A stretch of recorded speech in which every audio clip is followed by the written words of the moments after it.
Max Regeneration uses the regenerative braking system to slow the vehicle when the accelerator pedal is released, increasing the amount of energy captured to recharge the electric battery. The current Max Regeneration level will be displayed in the instrument cluster.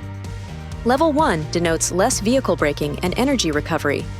Level 2 has increased vehicle braking and energy recovery from Level 1. Level 3 has maximum braking and energy recovery.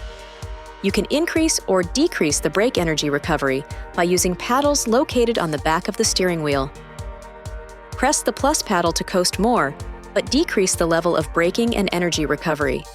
Use the minus shift paddle so that you coast less, but increase the level of braking and energy recovery. The icon will be green when the system is able to capture energy, or white when it is already 100% charged. An amber icon indicates a failure. You can turn the paddle shifters on or off in your Uconnect settings. This video is not intended to take the place of your owner's manual. For complete details and other important safety information, please see your owner's information.